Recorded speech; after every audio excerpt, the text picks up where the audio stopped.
अध्यक्ष जी, राष्ट्रपति के अभिभाषण पर धन्यवाद प्रस्ताव भारत सरकार के मंत्री महेश जी ने दिया, मैं उनका समर्थन करता हूं। अध्यक्ष जी, हमारा देश प्राचीन देश है, उसकी आदर्श सभ्यता, आदर्श संस्कृति, आदर्श परंपरा और उसकी श्रेष्ठता दुनिया में सबसे सर्वमान्य व्यवस्था का हिस्सा है और वही हमारी सनातन परंपरा है। सनातन परंपरा हमें प्रेरणा देती है। अध्यक्ष जी, हम दुनिया को परिवार मानते हैं, दुनिया को बाजार मानने वाले लोग हमें तरह तरह के दायरे में प्रश्न चिन्ह खड़ा करते हैं, लेकिन वो नहीं जानते हैं कि सनातन परंपरा दुनिया को परिवार मानने वाले लोग हम हैं। उसका एक राजपक्ष भी है, एक शासन पक्ष भी है। सनातन परंपरा का शासन पक्ष का बहुत उज्जवल तस्वीर जिसके नेतृत्व में हम काम करते हैं अध्यक्ष जी, वो जीता जागता तस्वीर है। सनातन परंपरा का राजपक्ष का तस्वीर है हमारे देश के प्रधानमंत्री नरेंद्र भाई। और मैं इस बात को कह सकता हूं कि वही सनातन परंपरा हमें प्रेरणा करती है रामानुजाचार्य के स्मृति को याद करने के लिए। वही सनातन परंपरा अध्यक्ष जी मुझे प्रेरणा करती है तिनकठिया कानून को समाप्त करके चंपारण के आंदोलन को नेतृत्व देने वाले बापू मोहनदास करमचंद गांधी के स्मृति को याद करने के लिए। अध्यक्ष जी, वही सनातन परंपरा हमें प्रेरित करती है संत रविदास के स्मृति को याद करने के लिए, और वही सनातन परंपरा हमको प्रेरित करती है सुभाष चंद्र बोस के स्मृति को याद करने के लिए। वही परंपरा हमें प्रेरित करती है अध्यक्ष जी, महान चिंतक उस सदन के सदस्य होते थे दत्तोपंत ठेंगड़ी के स्मृति को याद करने के लिए। वही परंपरा हमें आज प्रेरित करती है अध्यक्ष जी राम की मर्यादा को याद करने के लिए, कृष्ण के विवेक को याद करने के लिए और भूत भावन भोले बाबा शंकर के त्याग को याद करने के लिए। और यही समन्वय हमारी देश की भारत की सनातन परंपरा है। और इसी सनातन परंपरा को अध्यक्ष जी हम जब आगे लेकर बढ़ते हैं, शासन पक्ष के तरफ हम शासन पक्ष का संचालन उस तरह करते हैं, तो हमको कहा जाता है कि ये सांप्रदायिक दायरे में जीने वाले लोग हैं। अध्यक्ष जी, हम लोग सांप्रदायिक दायरे में जीने वाले लोग होते तो दुनिया को परिवार नहीं मानते। यह देश प्राचीन काल से 3 दर्शन को मानने वाला देश इसी देश में रहते हैं, 4 दर्शन के मानने वाले लोग इस देश में रहते हैं। अध्यक्ष जी, ये कृषि प्रधान देश है, कृषि हमारी जीवन धारा है, हम उसके संवाहक हैं। कृषि और ऋषि की परंपरा है, प्रकृति और संस्कृति की परंपरा है, और सब मिलके सनातन परंपरा का निर्माण होता है और सब मिलके ही सनातन परंपरा है। अध्यक्ष जी, जिस 4 दर्शन के मानने वाले लोग यहाँ देश में रहते हैं, उस 4 दर्शन की रचना किसने किया? उस 4 दर्शन की रचना मैं कह सकता हूं, ये किसान होने के नाते अध्यक्ष जी, उस 4 दर्शन की रचना इस देश में मानने वाले लोग हैं, उस 4 दर्शन की रचना चरवाहों ने की। एक है गीता का दर्शन। गीता के दर्शन की रचना किसने की? वो गाय का चरवाहा था, योगी राज कृष्ण था। कुरान की रचना किसने किया? मोहम्मद साहब ने किया, वो ऊंट का चरवाहा था। बाइबिल की रचना किसने किया? बाइबिल की रचना जिसने किया, ईसा मसीह ने किया, वो भेड़ का चरवाहा था। गुरु ग्रंथ साहब की रचना किसने किया? वो घोड़ा का चरवाहा था। मैं किसान हूं, इसलिए इस बात को प्रमाणिकता के साथ कह रहा हूं कि 4 दर्शन के मानने वाले लोग यहां हैं अध्यक्ष जी, इसी देश में रहते हैं। तो सनातन परंपरा ही है कि उन लोगों को अपने यहां समाहित करती है। किसी तरह का नफरत नहीं। हमारे नेतृत्व पर नफरत के इल्जाम लगाए जाते हैं, वो इल्जाम लगाते हैं अध्यक्ष जी, वो आपके अधिकार की बात है। मैं बापू मोहनदास करमचंद गांधी को याद करता हूं, सुभाष चंद्र बोस को याद करता हूं, मोरारजी भाई देसाई को याद करता हूं, दत्तोपंत ठेंगड़ी को याद करता हूं, रामानुजाचार्य को याद करता हूं, संत कबीर को याद करता हूं, रविदास को याद करता हूं। केंद्रीय कक्ष में देखिए अध्यक्ष जी, सब हमारे राजनेताओं की तस्वीर लगी है, वल्लभ भाई पटेल की भी तस्वीर लगी है, महामना मदन मोहन मालवीय की भी तस्वीर लगी है, मोरारजी भाई की भी तस्वीर लगी है, चौधरी चरण सिंह की भी तस्वीर लगी है, अंबेडकर की भी तस्वीर लगी है, इंदिरा गांधी की भी तस्वीर लगी है, जवाहरलाल नेहरू की भी तस्वीर लगी है, मोतीलाल नेहरू की भी तस्वीर लगी है, बाल गंगाधर तिलक की भी तस्वीर, बहुत से नेताओं की तस्वीर लगी। अध्यक्ष जी, वो आपके अधिकार क्षेत्र की बात है, मैं विनम्रता से प्रार्थना करता हूं आप दिखवा लीजिए। तस्वीर के पीछे, नेहरू के तस्वीर के पीछे राष्ट्रीय ध्वज लगा, इंदिरा गांधी के तस्वीर के पीछे राष्ट्रीय ध्वज लगा है, राजीव गांधी के तस्वीर के साथ राष्ट्रीय ध्वज लगा है, और किसी राजनेता के साथ राष्ट्रीय ध्वज नहीं लगा है। मैं एक भारत के नागरिक होने के नाते, किसान होने के नाते इस बात पर मैं कह सकता हूं कि ब्रह्मा जब सृष्टि की रचना करते हैं तो हमको लगता है कि जो राष्ट्रीय ध्वज के साथ अपने को खड़ा करते हैं, लगता है कि इन्हीं को ब्रह्मा ने केवल बनाया, हम लोगों को तो ब्रह्मा के कारिंदों ने बनाया। और मैं जानता हूं अध्यक्ष जी, मैं जानता हूं कि वहां कुर्सी पर नरेंद्र भाई बैठे हैं तो इनकी पीड़ा क्या है, मैं इस बात को जानता हूं। मैं 1991 से इस संसद में बड़ा कम उम्र में एमपी हो गया था। वो चाहते हैं कि वहां मैं बैठूं नहीं तो मेरा कोई कारिंदा बैठे, लेकिन उनको जान लेना चाहिए, इसी हाउस में, इसी लोकसभा में जब उपचुनाव जीतकर डॉक्टर राम मनोहर लोहिया आए थे तो समाजवाद के पाठ पढ़ने वाले लोगों को मैं बताना चाहता हूं, कहते थे कि लोकतंत्र की ताकत को समझना पड़ेगा।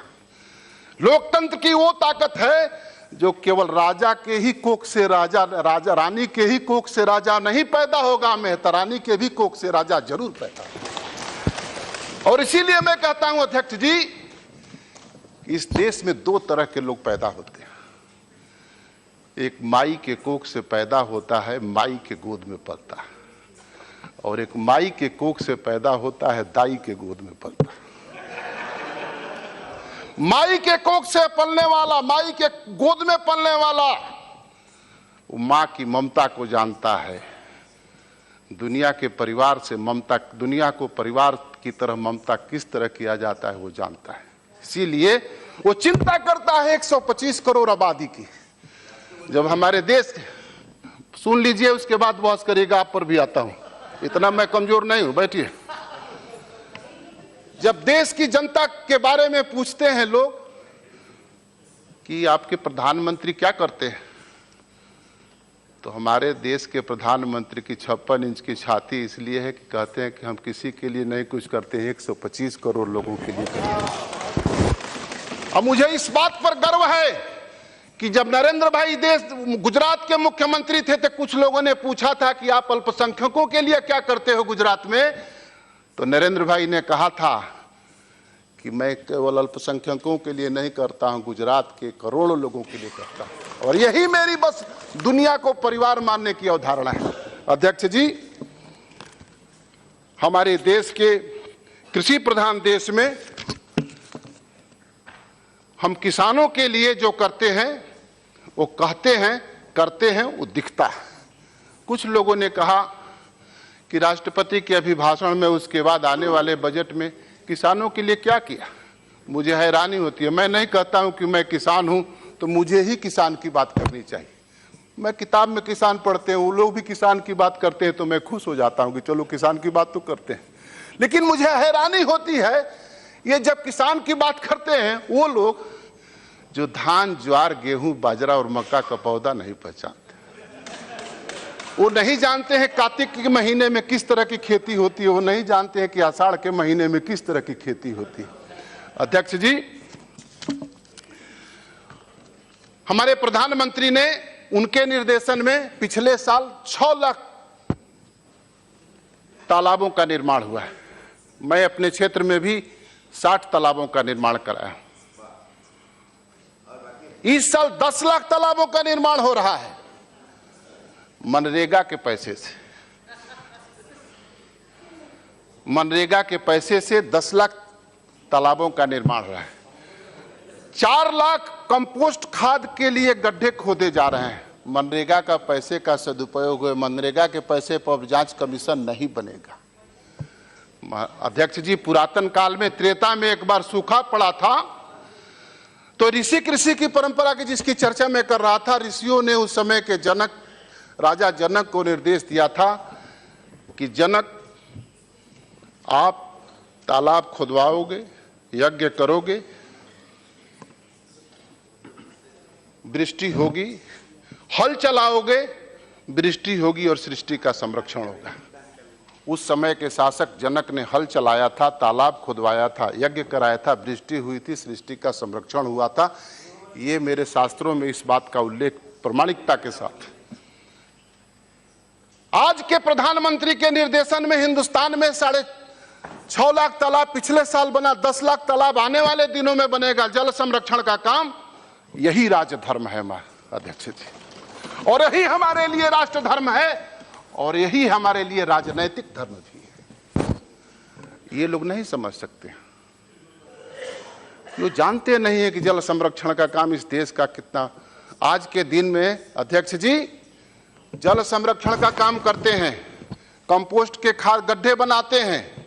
पहले बड़े लोग होते थे, वो तालाब खोदवाते थे। आज बड़े लोग होते हैं तो तालाब कर पटवा कर उस पर बड़ी बिल्डिंग तैयार करा देते हैं। अंतर यही है हमारे सोच में, उनके सोच में। अध्यक्ष जी, हमारे देश के किसानों के समृद्धि के लिए मैं उत्तर प्रदेश से आता हूं। उत्तर प्रदेश देश का सबसे बड़ा कृषि का मैदान है, गंगा यमुना का मैदान। दुनिया का सबसे उपजाऊ क्षेत्र है, रुहेलखंड का, सरयू का मैदान, बुंदेलखंड का मैदान। सबसे उपजाऊ दुनिया का मैदान है गंगा यमुना का मैदान, लेकिन आज सबसे कम उपज देता है। हम नहीं कहते हैं कि शासन सब कुछ हमको कर दे, लेकिन किसान जब रेवन्यू देता है तो अपेक्षा करता है कि हमको जितना भी हमारे समस्या का समाधान उस रेवन्यू के देने के कारण से होना चाहिए। हमारी केंद्र की सरकार ने उस मर्यादा को समझते हुए उत्तर प्रदेश को जितना योगदान किया है, हमारे पूर्व के वक्ता महेश जी ने जो कहा, उसका सदुपयोग इसलिए नहीं हुआ है कि उसमें अंकुश था कि कुछ करेंगे तो कुछ होगा, इसलिए नहीं किया। गंगा यमुना का मैदान दुनिया का सबसे बड़ा उपजाऊ मैदान अध्यक्ष जी, आज सबसे कम उपज देने के लिए बाध्य है। हमारे बगल का प्रदेश मध्य प्रदेश, जिस प्रदेश से आप भी आते हैं अध्यक्ष जी, उत्तर प्रदेश के तुलना में वहां की जमीन बहुत कम उपजाऊ है, लेकिन शासन के पक्ष ने मध्य प्रदेश के किसानों को उनके समस्या के समाधान के लिए इतना योगदान किया है अध्यक्ष जी, कि आज मध्य प्रदेश देश का सबसे विकसित किसान का प्रदेश बन गया है। मैं कह सकता हूं कि उत्तर प्रदेश में अगर ठीक से ध्यान दिया जाता, शासन के पक्ष से 15 सालों में अगर ठीक से ध्यान दिया गया होता, तो उत्तर प्रदेश केवल देश का ही नहीं, आसपास के दुनिया के दूसरे देशों का भी खाद्यान्न, दूध और फल और सब्जी उपलब्ध करा सकता है। इस बात को मैं प्रामाणिकता के साथ कह सकता हूं। अध्यक्ष जी, उत्तर प्रदेश में केंद्र सरकार की योजनाएं किस तरह काम कर रही हैं, मैं आपको अपने बात के द्वारा बताना चाहता हूं। रेल, हर स्टेशनों का विकास हो रहा है। सड़क, हर जगह देखेंगे सड़क का निर्माण हो रहा है। वो इसलिए हो रहा है कि केंद्र की योजनाएं वहां काम करें। प्रधानमंत्री सड़क योजना, अध्यक्ष जी, प्रधानमंत्री सड़क योजना के माध्यम से गांव को खेत तक जोड़ने की योजना है। गांव से खेत की सड़क से जुड़ जाते हैं तो किसान की आवाजाही होती ज्यादा हो जाती है। मैं इस बात को कह सकता हूं कि फिर खेत का उत्पादन बढ़ जाता है। प्रधानमंत्री सिंचाई योजना, अध्यक्ष जी, सोलर के सिंचाई से जो योजना प्रधानमंत्री सिंचाई योजना के माध्यम से बनी है, मैं खुद किसान हूं, मेरी आधी खेती सोलर सिंचाई से हो रही है। दुनिया में सबसे ज्यादा धूप भारत में होता है। 45% लागत कम हो जाती है सोलर सिंचाई से। खेती की लागत जब कम हो जाएगी तो किसान का उत्पादन का लाभकारी कीमत स्वयं मिलने लगेगा। प्रधानमंत्री सिंचाई योजना का वो बहुत बड़ी उपलब्धि है। इसलिए मैं कह सकता हूं अध्यक्ष जी, स्वास्थ्य के क्षेत्र में महंगी दवाइयां, जो गरीब बेचारा दवा खरीदने के पैसे के अभाव में मर जाता था, 100% दवाइयों का दाम कम हो गया है। मैं अपने क्षेत्र में गया, लोगों से पूछा, बहुत से गरीब परिश्रम की पसीने को बहाने वाले लोग से बात हुई। मैंने पूछा, प्रधानमंत्री जी क्या करते हैं बताओ तो हमको। हमारा क्षेत्र प्रधानमंत्री जी का क्षेत्र बगल अगल बगल है। अध्यक्ष जी, आप आश्चर्य में होंगे, प्रधानमंत्री की एक बुढ़िया ने कहा, सांसद जी प्रधानमंत्री जी को जाकर बता दो कि आज मेरे मन में यह बात है कि मेरे बीच का आदमी देश के सर्वोच्च कुर्सी पर बैठा है। ये अंतर है उनके सोच में, हमारे सोच में। वो उसके मन में भरोसा है। आप जाकर देखिए प्रधानमंत्री जी की सभाओं में, जो चेहरे कभी चौधरी चरण सिंह के सभा में होते थे, कर्पूरी ठाकुर के सभा में होते थे, अटल जी के सभा में होते थे, चौधरी देवीलाल के सभा में होते थे, आज जो चेहरे प्रधानमंत्री जी के सभा में छाती तान के बैठते हैं, हाथ पर कंधे पर लाठी लेकर बैठते हैं और ये कहते हैं कि हमारे बीच का प्रधानमंत्री। ये है भरोसा। राजनीतिक क्षेत्र में जो भरोसा का संकट पैदा हुआ है अध्यक्ष जी, इस भरोसे के संकट को समाधान हमारे देश के प्रधानमंत्री के नेतृत्व में हुआ। मैं इस बात को कह सकता हूं। अध्यक्ष जी, एक बुंदेलखंड में अल्लाह में गीत गाया जाता है। अल्लाह को आप जानते हैं? हाँ, अल्लाह उधर का वो गीत गाया जाता है बुंदेलखंड में, बाप के बैरी से जो बदला ना लेवे, वो बेटवा के जेबे के धिक्कार। बाप का दुश्मनी करने वाला, बाप का बैरी माने बाप से दुश्मनी करने वाला, वो अपने भाषा में कहते हैं, बाप से दुश्मनी करने वाले लोगों से जो बेटा बदला न ले, उसके जीने का धिक्कार है। मैं उत्तर प्रदेश से आता हूं अध्यक्ष जी, राजनीति देख रहा हूं, जिसके बाप जिन लोगों के द्वारा लाठी खाए, गोली खाए, जेल में बंद हुए, संघर्ष के आग से निकले, उनके बेटे आज उन लोगों से दोस्ती कर रहे हैं। फिर राजनीति में भरोसा का संकट कहां बचता? कहां बचता? यहां दलीय लोकतंत्र है अध्यक्ष जी, और दलीय लोकतंत्र में, दलीय राजनीति में राजनीति का संकट पैदा हो जाएगा और भरोसा का संकट पैदा हो जाएगा, तो अध्यक्ष जी मैं कह सकता हूं कि लोकतंत्र पर भी संकट जरूर पैदा हो जाए। अध्यक्ष जी, दूध उत्पादन के क्षेत्र में हमारा प्रदेश और देश केंद्र की योजनाओं के माध्यम से आगे बढ़ रहा है। मैं दूध पीने वाले लोगों में हूं, मैं जानता हूं दूध में औषधि ताकत कितनी होती है। वो लोग नहीं जानते हैं तो दूसरी चीज पीते हैं। हम लोग दूध पीने वाले हैं लोग, इसलिए जान सकते हैं। और मैं इस बात को कह सकता हूं कि दूध का उत्पादन देश में बढ़ा और बढ़ता ही जाएगा। प्रधानमंत्री जी ने के निर्देशन में जो योजनाएं बनी है, दूध का उत्पादन बढ़ता ही जाएगा। दूध का उत्पादन जी इस देश का बढ़ता जाएगा।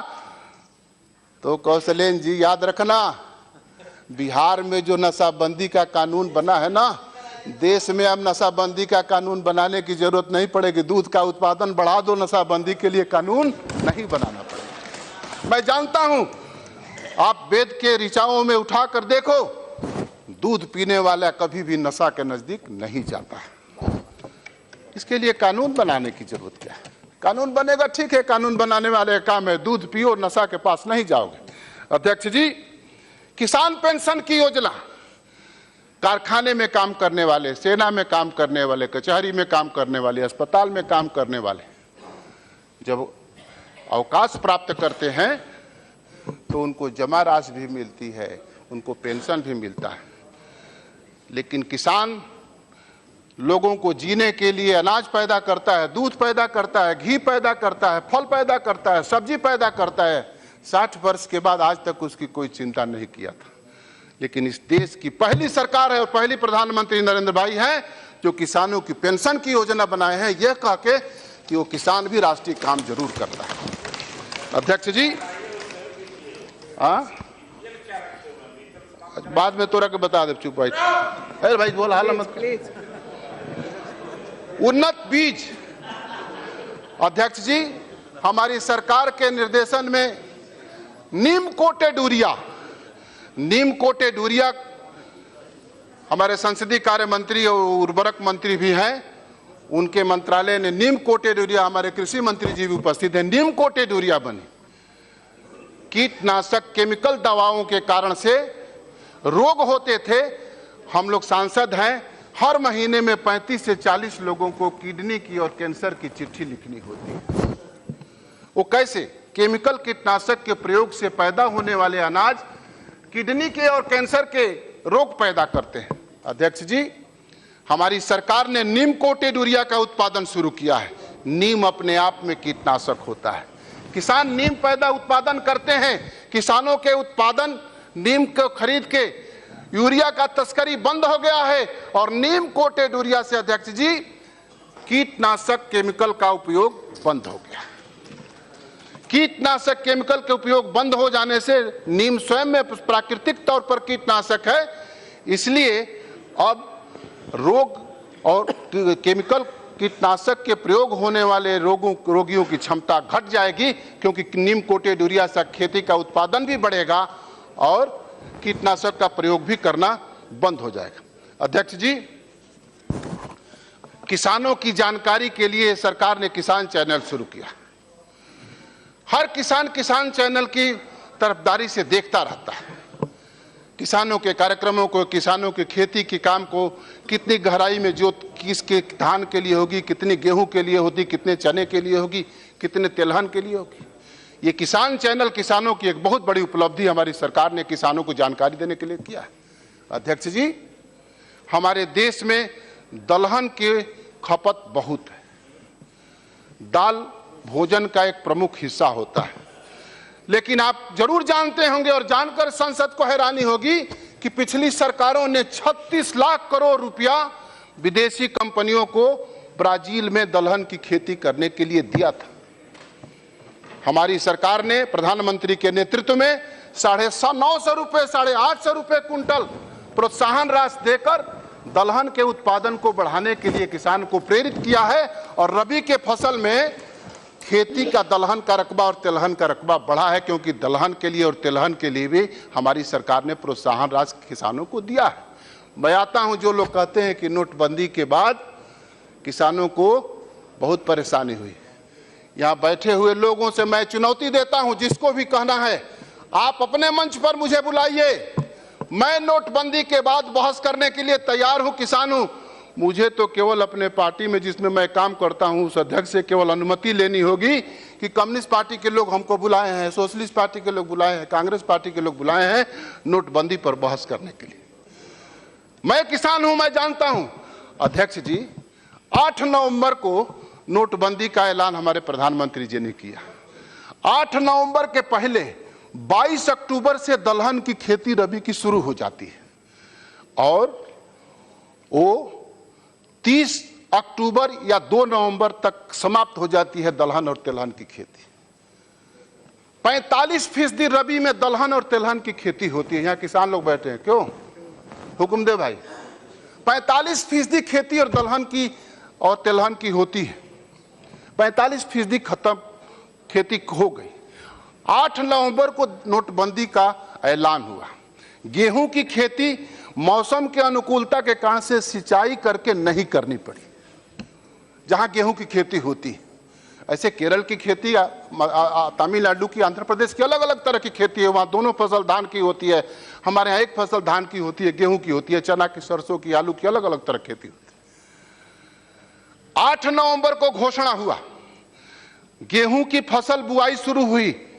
जब मुंह से भाप निकलते हैं, थोड़े ठंडी होने लगती है तो गेहूं की बुआई शुरू होती है। गेहूं की बुआई शुरू हुई, गेहूं की बुआई हो गई, अब सिंचाई हो रहे हैं। सिंचाई हो रहे हैं, सिंचाई सोलर से हो रहे हैं, नहर से हो रहे हैं, बिजली से हो रहे हैं। उसकी प्रतिशत आप देख लेंगे तो पता चल जाएगा। महेश जी ने कुछ बात को उद्धृत किया। आप बताइए अध्यक्ष जी, किसानों को जब नोटबंदी के बाद अगर तकलीफ थे तो रबी का रकबा खेती का कैसे बढ़ गया? दलहन का रकबा कैसे बढ़ गया? तिलहन का रकबा कैसे बढ़ गया? गेहूं का रकबा कैसे बढ़ गया? आलू का रकबा कैसे बढ़ गया? लहसुन का, प्याज का रकबा कैसे बढ़ गया? इसीलिए मैं अध्यक्ष जी कहता हूं कि किसान केवल किताब में मत पढ़ो, खेत खलिहान और मेड़ पर भी जाकर देखो किसानी कैसे होती है। और नहीं तो बीरेंद्र सिंह मस्त से पूछ लो, बता देगा वो। उसके लिए फीस नहीं लेगा, मैं प्रधानमंत्री मंत्री जी से अनुमति ले लूंगा, इनको सिखा दूं किसानी, तो कहेंगे बता दो भाई, तो ये अनुमति दे देंगे। अध्यक्ष जी, हम कहां तक किसानी के बारे में सोचते हैं। मैं जिस क्षेत्र से आता हूं अध्यक्ष जी, वो कालीन का क्षेत्र है। 10,000 करोड़ रुपए के कालीन का निर्यात होता है। प्रधानमंत्री जी के क्षेत्र में भी कालीन का निर्माण होता है। बनारसी साड़ी बनती है रेशम से, कालीन बनता है अध्यक्ष जी ऊन से। हम लोग जितने लोग ऊन पहने हैं, वो भेड़ के बाल के अलावा दूसरी कोई चीज नहीं होती है जिससे ऊन बनते हैं। भेड़ के बाल से ही ऊन बनता है और कोई चीज नहीं। रेशम बनते हैं रेशम पैदा करने वाले किसानों से। अभी तक हम कालीन के उत्पादन में 20,000 करोड़ रुपए के कालीन का निर्यात होता है दुनिया के दूसरे देश में। अभी तक हम कालीन के बारे में चिंता करते थे अध्यक्ष जी, तो बुनकरों की चिंता करते थे, आयातक की चिंता करते थे, निर्यातक की चिंता करते थे। पहली बार इस सवाल को मैंने उठाया कि आखिर कालीन बनता है, ऊन के कपड़े बनते हैं, उसका रॉ मटेरियल कौन बनाता है? उसका रॉ मटेरियल पैदा करता है भेड़ पालक किसान, भेड़ पालन करने वाले किसान। मैंने टेक्सटाइल मिनिस्ट्री के मीटिंग में मैंने कहा कि हम बुनकरों की चिंता करें, निर्यातक की चिंता करें, आयातक की चिंता करें, लेकिन जो उसका रॉ मटेरियल पैदा करता है भेड़ पालक किसानों की भी चिंता हमको जरूर करना चाहिए और उसके प्रोत्साहन के लिए हमें आगे बढ़ना चाहिए। हमारी भारत सरकार भेड़ पालक किसानों के जीवन को आगे बढ़ाने के लिए प्रोत्साहन की व्यवस्था की है। रेशम, भारी मात्रा में रेशम का तस्करी हो रहा है। रेशम पालक किसानों के प्रोत्साहन के लिए हमारी सरकार ने काम शुरू किया है। अध्यक्ष जी, हम वहां तक सोचते हैं, हमने दलहन की बात बताई, हम भेड़ पालक किसान की बात बताई, हमने रेशम पालक किसान की मुद्रा योजना शुरू हुई है। कारीगर जो खेत में गांव में काम करते हैं, वो पुश्तैनी काम करते हैं। बढ़ई काम करता है लकड़ी का, लोहार काम करता है लोहा का, बारी काम करता है पत्तल का, धोबी काम करता है कपड़ा का, नाई काम करता है बाल सैलून का। ऐसे छोटे छोटे काम करने वाले कारीगरों को मुद्रा योजना से पैसा मिले हैं और उसने अपने छोटे काम को विस्तृत योजना, अपने काम के विस्तार दिया है और विस्तार को आगे बढ़ाया है। ये नहीं समझ सकते क्योंकि वहां उनकी चिंता नहीं है, वहां उनकी चिंता वहां रहती है। ये नहीं समझ सकते और इसीलिए मैं कहता हूं अध्यक्ष जी कि राजनीति में संकट भरोसा क्यों पैदा हुआ है। हम कहते हैं कुछ, करते हैं कुछ, दिखता है कुछ। हमने भ्रष्टाचार के, हमारे प्रधानमंत्री जी ने जब संग्राम छेड़ा नोटबंदी को, तो हमसे लोगों ने पूछा कि नोटबंदी से क्या हुआ। हम कहें नोटबंदी से तो बहुत लाभ हुआ। तो पूछे कि वीरेंद्र सिंह तुम्हारा क्या लाभ हुआ।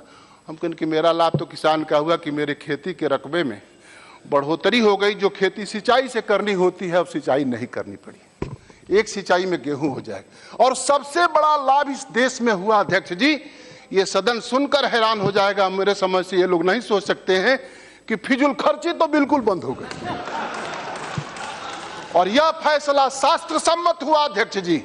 अपने शास्त्र ने हमको, हमारे शास्त्र से चलने वाली अपनी सनातन परंपरा ने हमें निर्देशित किया है कि भारत के समाज को अपव्यय नहीं होना चाहिए, मितव्ययी होना चाहिए, कृपण भी नहीं होना चाहिए। प्रधानमंत्री जी ने जो फैसला किया है नोटबंदी का, वो शास्त्र सम्मत है। इसलिए प्रधानमंत्री जी, 1000 बार आपको मैं सलाम करता हूं। ऐसे ही आगे बढ़ते चलिए, देश को सनातन परंपरा का शासन पक्ष की आप तस्वीर है। अध्यक्ष जी, काशी के प्रतिनिधित्व करते हैं हमारे प्रधानमंत्री जी। काशी एक तरह से पूरा देश है, दुनिया के देश के हर लोग रहते हैं, हम वहीं पढ़े। बहुत खुशी होगी इस सदन को, वहां एक परंपरा है, कुश्ती की परंपरा। मैं कुश्ती का खिलाड़ी, 134 व्यायामशाला, कुश्ती का व्यायामशाला प्रधानमंत्री जी ने बनाया है। और वहां जाकर देखिए, नौजवान पट्टे रोज वहां अभ्यास करते हैं। इनसे पूछिए कभी व्यायामशाला के बारे में सोचे हो? इनका काम है ही नहीं है, ये सोच ही नहीं सकते। ये तो तैयार हैं। हम तो अध्यक्ष जी कभी फिल्म देखे नहीं है, पढ़ते समय भी कभी फिल्म नहीं देखा हूं, और उससे कोई अब नफरत नहीं है। हेमा जी अन्यथा मत लीजिएगा, हमको फिल्म से कोई नफरत नहीं, लेकिन किसान हूं, मेरे मन में नहीं है फिल्म देखने का। लेकिन मैं देखा लखनऊ में 2 नौजवान राजनीतिक क्षेत्र में काम करने वाले ऐसे ऐसे हाथ हिला रहे थे। हम गए थे एक दिन किसानों के बारे में कुछ बात करनी थी लखनऊ में। तो हमसे लोगों ने पूछा ये क्या हो रहा है, तो हमने कहा कि पता नहीं क्या हो रहा है भाई, हम तो किसान हैं, हमको लग रहा है कि फिल्म की शूटिंग हो रही है।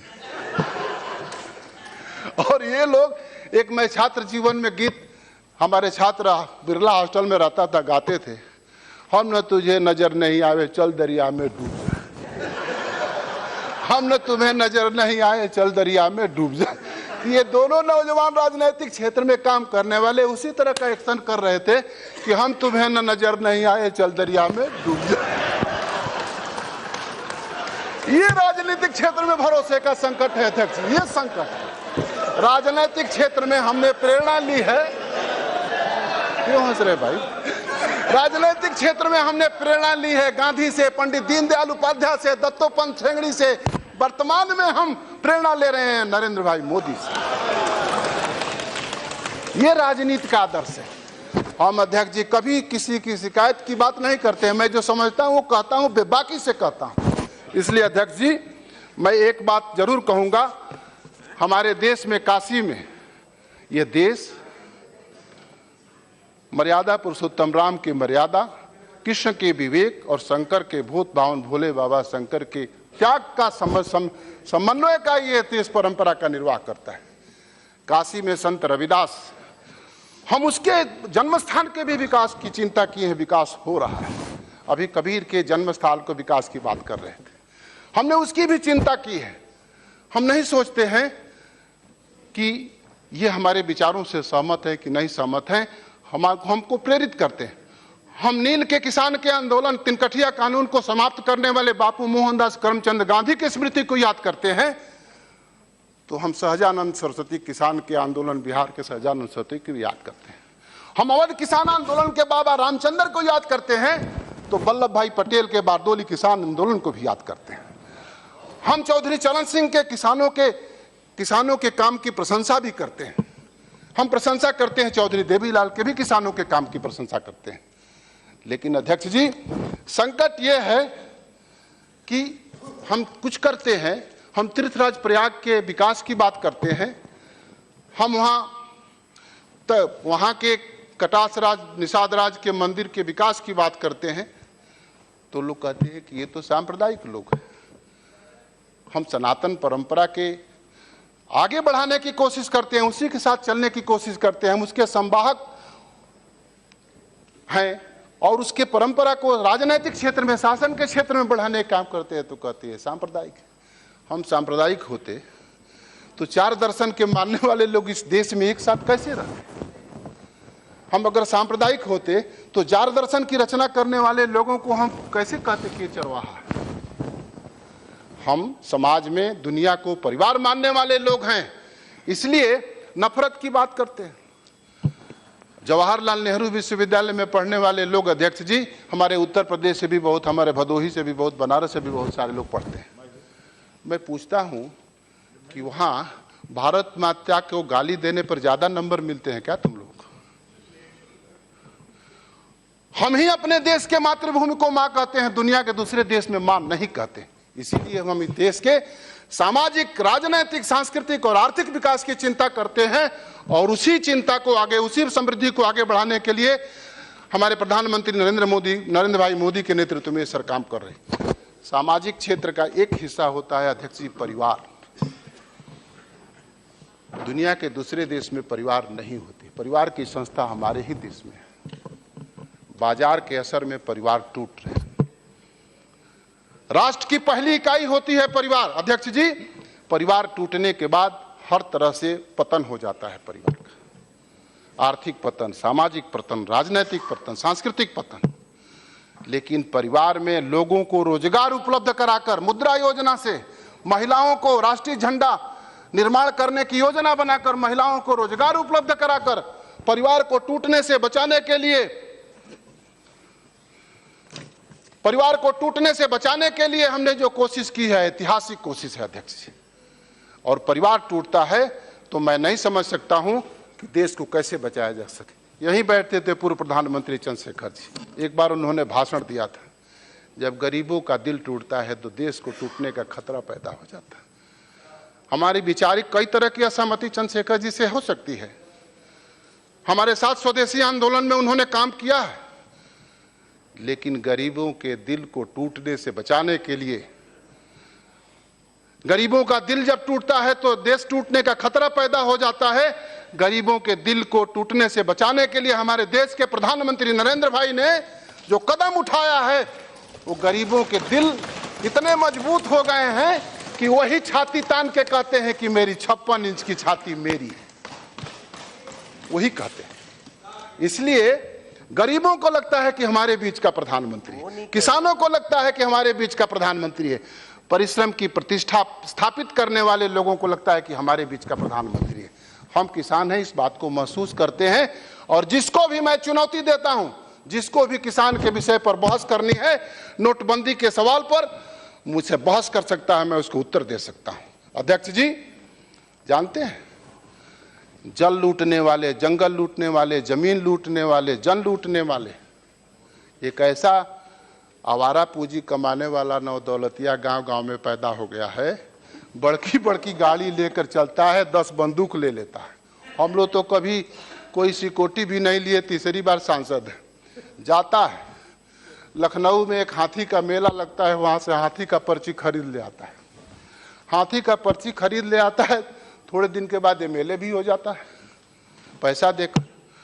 पहले तो सोनपुर में हाथी का मेला लगता था, बिहार में। जब जन लूटने वाले, जंगल लूटने वाले, जमीन लूटने वालों के जेब में जो पैसा हुआ 1000 रुपये का, 500 रुपये का, तो एक हाथी का मेला लखनऊ में लगने लगा। लेकिन सोनपुर के मेले में और लखनऊ के मेले में बहुत बुनियादी अंतर है अध्यक्ष जी। सोनपुर का मेला का मालिक जब पर्ची काट देता था तो हाथी का मालिक हो जाता था किसान। लखनऊ के मेले में, जब लखनऊ के मेले के मलिकाइन जब पर्ची काटते हैं, उधर से बड़की गाड़ी वाला आता है जौनपुर सुल्तानपुर तक, हुकुमदेव भाई, तब तक फोन आता है कि तुम हाथी के मालिक नहीं रहे, दूसरा हाथी का मालिक हो गया, क्योंकि बोली लग गई दूसरी, बस फिर वो लौट जाता है। लेकिन अध्यक्ष जी 8 नवंबर के बाद जब से 1000 और 500 रुपए का नोट का बंदी का फैसला हुआ, लखनऊ का हाथी का मेला उजड़ के फिर से सोनपुर में चला गया। यह है राजनीतिक क्षेत्र में भरोसे का संकट, और संकट के समाधान के लिए राजनीतिक क्षेत्र में जब तक भरोसे का संकट रहेगा, लोकतंत्र पर संकट हमेशा रहेगा।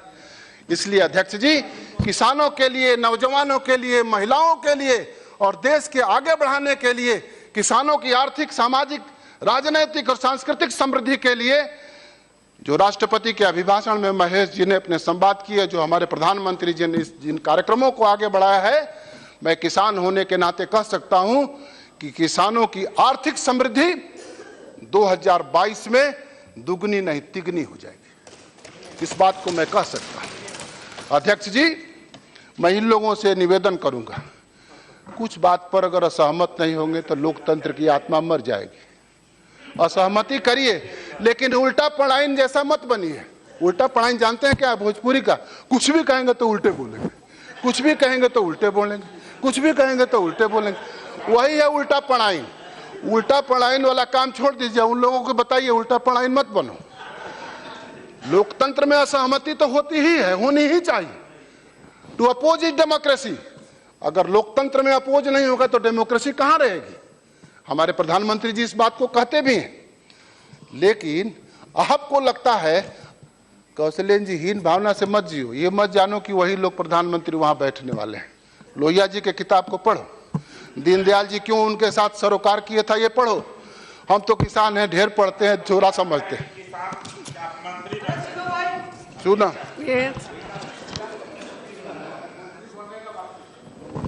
इसलिए हाँ जी, वीरेन जी स्पीकर क्या बन जाएगा? हाँ, मैं बताता हूँ आप क्या बन जाएंगे, अभी बताता हूँ। अध्यक्ष जी, नोटबंदी के बाद भ्रष्टाचार मिटाने का जो कार्यक्रम शुरू किया प्रधानमंत्री ने, देश के सामने वादा किया था, वो कहते नहीं है, करते हो दिखता है। बंगाल में दिखा ना। अभी चिंता मत करिए, आप भी उसी में आने वाले हैं। मैं गया था 1470 रुपए किसान का दाम, धान का दाम। बैठिए, 14, बैठो बैठो, पहले मेरी बात सुन लेना। 1470 रुपए के, अरे बैठ बैठो, 1400, बैठो,